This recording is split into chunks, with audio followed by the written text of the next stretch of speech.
Ya, assalamualaikum warahmatullahi wabarakatuh. Nama saya Dika Irawan. Saya mahasiswa Universitas Nasional jurusan Sistem Informasi. Pada video kali ini saya akan mempresentasikan rangkuman dari materi 9 sampai dengan materi 15 Enterprise Research Planning. Yang pertama ada pertemuan 9, yaitu Marketing Information System dan Sales Order Process. Pertama, yaitu penjualan. Direct sales menawarkan diskon berdasarkan volume untuk mendorong order besar yang mana lebih efisien untuk diproses. Kedua, wall sales, harga tetap yang lebih rendah karena order yang besar. Jika tidak, customer harus ditangani oleh divisi direct sales. Selanjutnya ada sales quantitation and order. Sales quantitation, penawaran harga kepada customer, sedangkan sales order adalah pesanan penjualan dari customer. Selanjutnya ada order filling. Packing list dan shipping labels dicetak pada departemen sales dan diberikan kepada bagian warehouse untuk dilakukan packing dan delivery. Selanjutnya ada accounting and invoicement. Apa itu? Yaitu diperlukan terkait dengan partial shipment ataupun perubahan lainnya terkait dengan perubahan pada sales order. Selanjutnya ada payment and returns. Customer yang membayar di bawah 10 hari mendapat diskon 2%.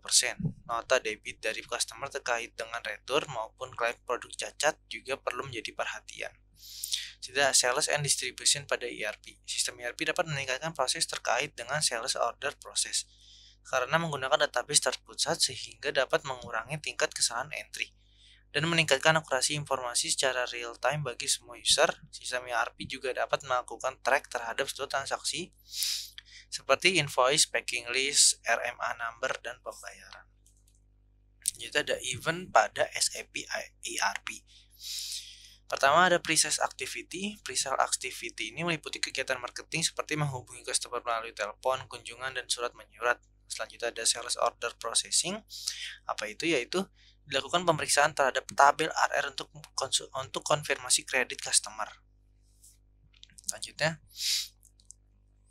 ada inventory sourcing. Ketika pencatatan order, sistem memeriksa catatan persediaan dan catatan perencanaan produksi apakah material yang tersedia dan dapat dikirim pada tanggal yang diinginkan oleh konsumen. Jika ada delivery yaitu berarti melepas dokumen kepada warehouse untuk dilakukan picking, dan pengiriman order kepada customer. Selanjutnya ada billing, yaitu billing adalah invoice atau bukti pembayaran. Payment itu ketika customer melakukan pembayaran. Nah, kita beralih ke pertemuan 10, yaitu proses produksi dan SGM. Tujuan production planning itu menjadwalkan produksi secara ekonomis sehingga perusahaan dapat mengirimkan produk kepada customer sesuai dengan tanggal yang dijanjikan dalam arti yang paling efisien. Selanjutnya, ada 3 pendekatan produksi, yaitu make to stock atau MTS. Item dibuat untuk persediaan untuk mengantisipasi sales order. Kebanyakan produk konsumen seperti sabun, snack dibuat dengan cara seperti ini. Selanjutnya ada make to order atau MTO. Item ini biasanya diproduksi sesuai dengan permintaan. Seperti karena item yang terlalu mahal untuk disimpan sebagai persediaan atau item yang dibuat dan dikonfigurasikan berdasarkan spesifik dari customer, seperti pesawat seperti pencetakan pesawat udara, peralatan industri. Selanjutnya ada assembler to order. Itu item diproduksi menggunakan kombinasi dari MTS dan MTO. Produk akhir dirakit berdasarkan order dari komponen MTO. Contohnya seperti merakit komputer. Selanjutnya ada macam-macam konflik antar fungsi. Itu pertama, kita harus selalu memiliki persediaan yang mencukupi sehingga tidak ada order yang customer yang dilewatkan. Kita ada laju turnover, persediaan terlalu rendah, kita perlu menurunkan tingkat persediaan kita lebih rendah 10% tahun ini. Selanjutnya kita perlu memiliki suatu jadwal pengiriman yang lebih baik dari pemasok. Terus terlalu banyak persediaan meningkatkan kerumitan di dalam pengaturan aktivitas gudang. Selanjutnya kita masuk ke pertemuan 11, yaitu Sales and Operation Process. Yang pertama, ERP atau Enterprise Resource Planning berakar dari Material Requirement Planning atau MRP. MRP merupakan suatu bagian besar dari sistem ERP. Supply Chain Management melihat kepada keseluruhan sistem supply dari bahan baku sampai kepada barang jadi pada rak pengecer. Itu ada 3 prinsip penting, yaitu menggunakan sales forecast dan berdasarkan tingkat persediaan yang ada membuat perencanaan agregat untuk semua produk. Selanjutnya ada perencanaan agregat menyederhanakan proses perencanaan untuk interval waktu bulanan maupun 4 bulanan. Selanjutnya memecah perencanaan agregat menjadi perencanaan produksi yang lebih spesifik untuk masing-masing produk ke dalam interval waktu yang lebih kecil. Selanjutnya ada menggunakan perencanaan produksi untuk menentukan kebutuhan bahan baku. Selanjutnya ada aggregate planning or SNOP. Pada ERP disebut dengan Sales and Operation Planning. Merupakan perencanaan jangka menengah yang mencakup satu jumlah produksi dalam unit agregat atau pada family product, bukan pada level SKU.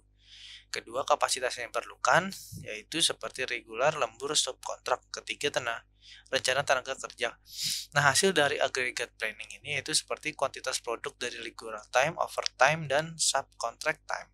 Digunakan untuk menentukan jumlah tenaga kerja dan tingkat pembelian supplier. Selanjutnya ada penyimpanan persediaan, digunakan untuk menentukan beberapa ukuran gudang dan model kerja yang dibutuhkan. Ketiga, kuantitas block out atau stock out, digunakan untuk menentukan bagaimana service level customer.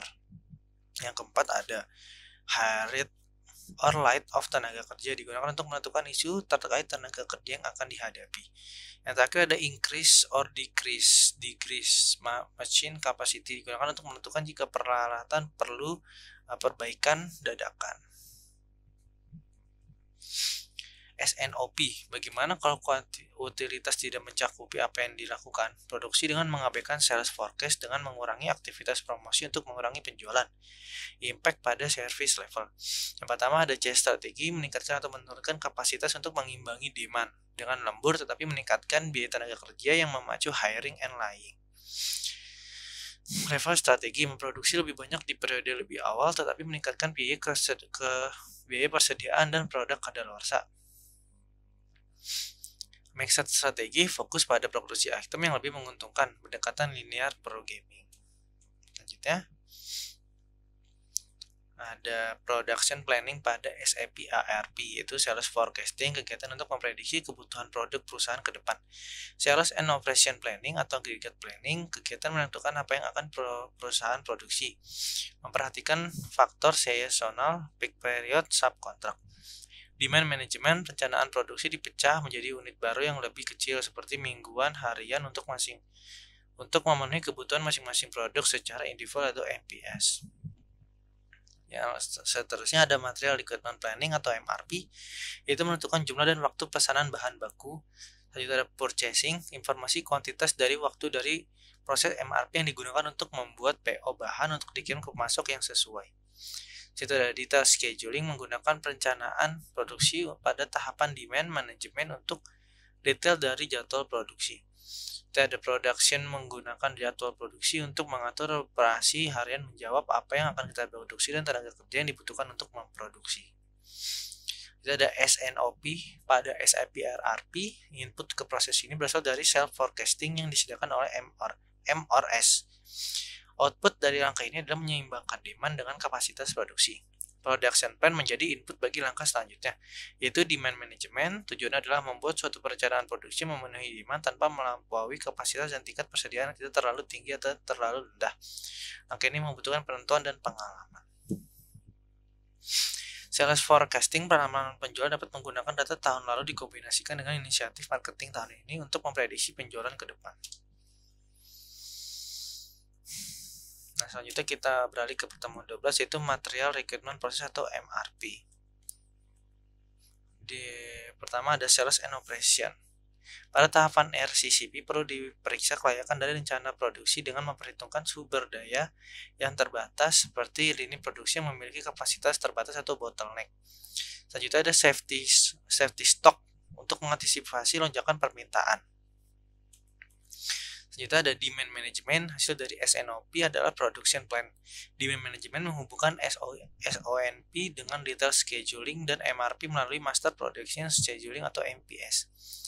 MPS merupakan input kepada detailing scheduling proses. MPS juga merupakan input kepada material requirement planning atau MRP.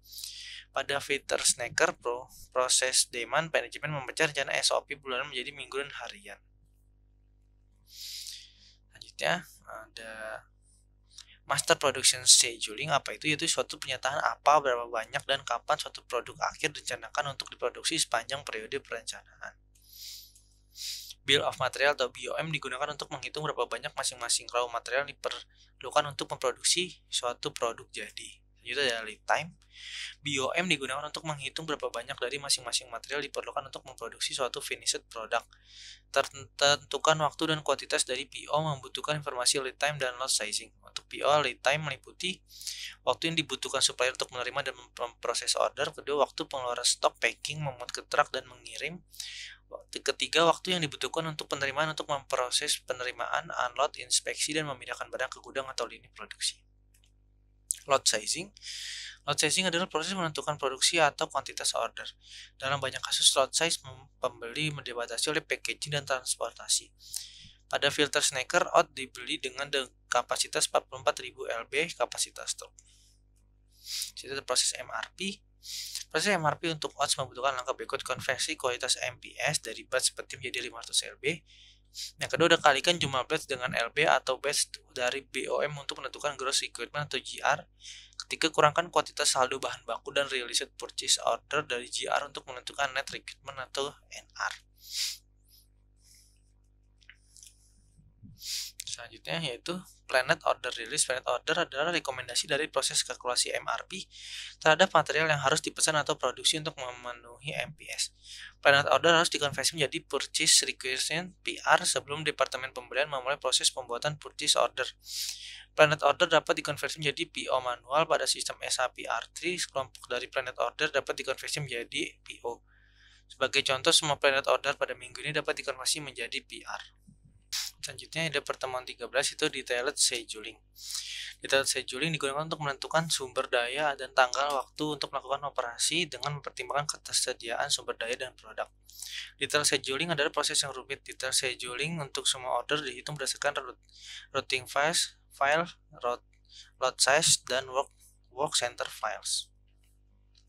Scheduling di mana yang pertama ada aktivitas. Itu scheduling di mana melepas atau dispatching operasi kepada sumber daya pada suatu tanggal atau waktu tertentu. Pertama, rescheduling di mana mengirim operasi yang sudah terjadwal kepada tanggal atau waktu atau sumber daya yang berbeda. Pertama, delocating adalah mengeluarkan operasi terjadwal dari sumber daya. Selanjutnya ada Production Activity Control. PAC merupakan teknik dan manajemen kapasitas yang digunakan untuk mengendalikan operasi produksi. PAC memiliki dua konsentrasi utama, yaitu Priority Control, memastikan aktivitas produksi mengikuti rencana prioritas atau MRP, Material Recruitment Plan. Yang kedua ada Capacity Control, yaitu membantu work center untuk memastikan jumlah tenaga kerja, waktu peralatan ada tersedia untuk pekerjaan yang dijadwalkan. Selanjutnya ada ERP dan pemasok. Aktivitas snacker adalah bagian dari supply chain yang dimulai dari petani menanam oats dan wheat germ dan berakhir dengan customer membeli energy bar dari toko pengecer. Berdasarkan sejarah, peserta di dalam rantai supply menggunakan penawaran kompetitif untuk mendapatkan harga murah. Hal ini umumnya memulai suatu hubungan bermusuhan. Supply chain umumnya lebih efisien jika peserta bekerja berkolaborasi untuk meningkatkan produk, mengurangi kertas kerja, mengurangi persediaan dan biaya, meningkatkan responsif kepada customer. Selanjutnya ada traditional supply chains. Di dalam traditional supply chain, informasi dikirim melalui rantai supply secara aktif. Reaktif, informasi atau perubahan kepada customer demand mungkin tidak mencapai supplier dalam hari atau minggu. Itu ada ERP dan supply chain. Sistem ERP dapat memfasilitasi efisiensi supply chain. Rencana produksi dapat dibagikan sepanjang rantai supply secara real time. Integrasi akuntansi memperbolehkan manajer untuk mengevaluasi pengaruh dari perencanaan terhadap total biaya rantai supply. Kesimpulan dari materi 13 ini yaitu suatu sistem ERP dapat meningkatkan efisiensi dari proses produksi dan pembelian. Perencanaan produksi dapat dilakukan tanpa menggunakan sistem ERP, tetapi suatu sistem ERP yang mengandung MRP memperbolehkan produksi berhubungan dengan purchasing dan accounting. Selanjutnya, kita akan beralih ke materi 14, yaitu tentang accounting proses. Pertama, akuntansi keuangan mendokumentasikan semua transaksi kepada perusahaan yang mana memiliki pengaruh pada keuangan perusahaan dan menggunakan dokumentasi transaksi tersebut untuk membuat laporan bagi investor maupun pihak luar. Selanjutnya ada laporan keuangan. Laporan keuangan umumnya meliputi neraca dan laporan laba rugi. Pada umumnya perusahaan membuat laporan keuangan per kuartal. Neraca adalah ringkasan dari saldo perkiraan seperti kas, piutang dagang, persediaan bahan baku dan bahan jadi, harta tetap, hutang dagang, bank kreditor, serta modal ditanam oleh investor. Laba rugi. Laporan laba dan rugi menunjukkan pendapatan dan biaya laba atau rugi untuk suatu periode waktu. Selanjutnya, ada tutup buku. Untuk membuat laporan keuangan, perusahaan melakukan tutup buku di mana saldo dari perkiraan temporary atau nominal ditransfer ke perkiraan atau laba ditahan. Perkiraan yang ditutup akan memiliki saldo nol dan akumulasi pendapatan dan biaya dimulai lagi untuk periode sebelumnya. Agar tutup buku lancar dilakukan, karyawan perlu melakukan pemeriksaan perkiraan untuk memastikan data akurat dan tetap waktu. Jika tidak, berbagai penyesuaian harus dibuat sehingga memakan waktu dan dapat mengakibatkan hasil yang tidak akurat. Selanjutnya ada manfaat MRP, yaitu salah satu manfaat dari sistem informasi terintegrasi adalah penyederhanaan proses dari tutup buku dan penyiapan laporan keuangan. Staf akuntansi tidak perlu menggabungkan dari data berbagai sistem yang berbeda karena semua data yang diperlukan tersedia pada sistem terpusat. Pada SAP MRP, laporan dan neraca dan PL adalah laporan dalam bentuk database hingga mudah dihasilkan pada setiap saat karena laporan dibaca dari tabel database dan selalu up to date. Nah, begitu saja dari pertemuan 14, kita akan langsung ke pertemuan 15, yaitu tentang Human Research Process. Fungsi HR yaitu Human Research menarik, memilih, dan merekrut karyawan baru menggunakan informasi dari lamaran, referensi, dan interview. Mengkomunikasikan informasi terkait dengan posisi baru dan merekrut melalui organisasi. Itu memastikan karyawan memiliki pendidikan yang sesuai dan sertifikasi untuk mengerjakan tugas mereka. Selanjutnya, menangani masalah terkait dengan perilaku karyawan. Selanjutnya, ada memastikan karyawan mengerti tanggung jawab terkait dengan pekerjaan mereka. Selanjutnya, mereview kinerja karyawan dan menentukan kenaikan gaji dan bonus. Selanjutnya, mengatur gaji dan kesejahteraan untuk tiap-tiap karyawan dan mengkonfirmasikan benefit yang sesuai dibayar kepada karyawan baru dan karyawan yang ada. Selanjutnya, mendukung rencana manajemen untuk perubahan dalam organisasi sehingga karyawan yang kompeten tersedia untuk mendukung proses bisnis. Proses rekrutmen. Proses rekrutmen yaitu departemen mengajukan kebutuhan tenaga kerja ke bagian HR dengan mengisi formulir lowongan yang meliputi jabatan, kualifikasi yang diperlukan, sifat jabatan, kapan dibutuhkan. Berdasarkan informasi tersebut di atas, HR dapat mengajukan kepada pimpinan perusahaan untuk mendapatkan persetujuan. Sehingga informasi kebutuhan diumumkan di internal agar karyawan diberi kesempatan untuk mengajukan diri. Selanjutnya, jika tidak ada sesuai, maka posisi ditawarkan kepada calon eksternal. Ada proses rekrutmen. Surat lamaran dikelompokkan berdasarkan posisi yang dilamar. Berdasarkan spesifikasi pelamar, maka dibuatkan daftar kandidat potensial. Calon juga dapat direview dari file lamaran 1 tahun terakhir. Data terkait kandidat difotokopi kemudian disampaikan ke departemen yang membutuhkan untuk direview. Interview dan penerimaan. Dari pelamar potensial dipilih 3 calon. HR melakukan kontak dengan pelamar, menjadwalkan interview, dan membuat file untuk masing-masing kandidat. Itu jika kandidat menerima tawaran interview, HR mengatur perjalanan dan jadwal aktivitas interview. Bagian HR melakukan interview termasuk mendiskusikan pengalaman pelamar dan pertanyaan yang relevan terkait dengan posisi yang dilamar. Selanjutnya ada supervisor. Departemen pemohon melakukan interview dan karyawan lainnya juga diberi kesempatan berbicara dengan calon. Untuk jabatan yang lebih tinggi, dapat diinterview pimpinan, manajer, maupun pimpinan perusahaan.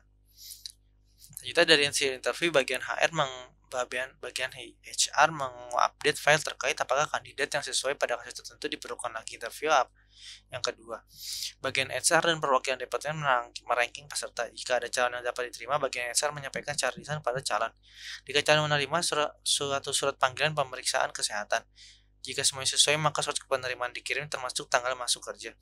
Bagian HR menjadwalkan new employee orientation. Jika tidak ada calon yang sesuai, maka proses rekrutmen dimulai kembali dari awal. Selanjutnya ada penilaian karyawan. Setelah karyawan diterima, bagian HR tetap berkoordinasi dengan departemen terkait untuk memastikan karyawan tersebut memiliki kinerja yang baik. Secara berkala dilakukan penilaian baru, penilaian karya untuk karyawan maupun karyawan baru. Penilaian ditangani atasan dan bawahan. Jika tidak ada kesesuaian, maka perlu dicantumkan. Dokumen penilaian di file untuk masing-masing karyawan. Jika kinerja tidak sesuai dengan suatu jangka waktu tertentu, maka file ini digunakan untuk memperkuat mengapa PHK perlu dilakukan terkait dengan kemungkinan karyawan menutup perusahaan. Turnover dapat terdiri dari biaya rekrutmen perekrutmen, biaya orientasi dan training, biaya kinerja di tahun awal karena karyawan masih proses belajar dan menyesuaikan diri. Time management, waktu kerja diperlukan untuk perhitungan upah karyawan yang dibayar per jam maupun per lembur. Data terkait dengan waktu kerja juga dibutuhkan terkait dengan akuntansi biaya untuk waktu kerja karyawan pada objek biaya. Selanjutnya ada pencatatan waktu kerja juga untuk cuti, izin, sakit, dan perjalanan dinas. Payroll processing. Proses penggajian adalah penting untuk memastikan upah dibayar dengan benar dan tepat waktu. Elemen penting pada proses payroll adalah memperhitungkan upah, kesejahteraan, potongan jam sostek, dan perpajakan. Lanjut time travel management. Bagi perusahaan yang karyawannya banyak melakukan perjalanan dinas, maka pencatatan travel management menjadi hal yang penting. Ada training and development, training dan pengembangan diperlukan untuk meningkatkan kemampuan kontribusi karyawan kepada organisasi. Nah, segitu saja rangkuman dari pertemuan 15 dan itu juga akhir dari ringkasan yang telah saya buat dari pertemuan 9 hingga pertemuan 15. Kurang lebihnya mohon maaf jika ada kesalahan. Wabillahi taufiq wal hidayah. Wassalamualaikum warahmatullahi wabarakatuh.